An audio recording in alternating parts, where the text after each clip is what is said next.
लातूर लोकसभेची तिसऱ्या टप्प्यामध्ये मतदान होणार आहे आणि त्या अनुषंगाने आता सभेची मोठ्या प्रमाणात आयोजन सुरू झालेलं आहे। दुसऱ्या टप्प्याचं मतदान संपल्यानंतर लातूरच्या उदगीर येथे प्रियंका गांधीची सभा झाली आणि त्यानंतर आता लातूरमध्ये पंतप्रधान नरेंद्र मोदी यांच्या सभेचं आयोजन करण्यात आलेलं आहे।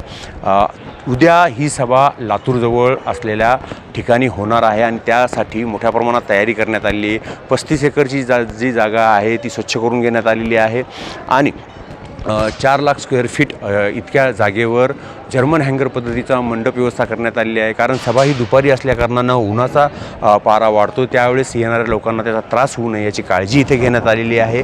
पिण्याच्या पाण्याची व्यवस्था ठिकठिकाणी करण्यात आल्याची माहिती आहे।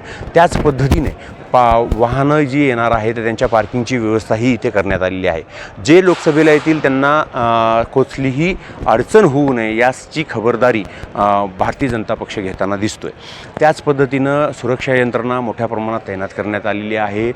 लातूरमध्ये होणाऱ्या या सभेसाठी 1,500 पोलिसांचा बंदोबस्त इथं मागवण्यात आलेला आहे। त्यामध्ये अनेक उच्चपदस्थ अधिकारी आहेत, कर्मचारी यांची संख्या जवळपास 1,500 आहे आणि याच पद्धतीनं सुरक्षा व्यवस्थेसाठी ही इंतजाम इथं करण्यात आलेला आहे।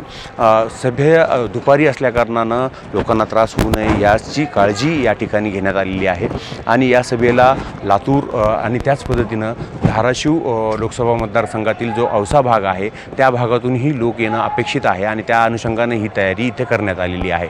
मोठ्या प्रमाणामध्ये ही तयारी आता होताना दिसते। वाहतूक हा नांदेड लातूर रोड जो आहे त्याच्यावरची वाहतूक वळवण्यातही आलेली आहे। वाहतुकीला अडसर होऊ नये याची खबरदारीही प्रशासन घेताना दिसतंय। तयारी तर पूर्ण होती आहे। उद्या सभेला मोठ्या प्रमाणात गर्दी जमेल अशी शक्यता भाजपाकडून वर्तवण्यात येते आहे। निशांत भद्रेश्वर, एबीपी माझा, लातूर। एबीपी माझा, उघडा डोळे बघा नीट।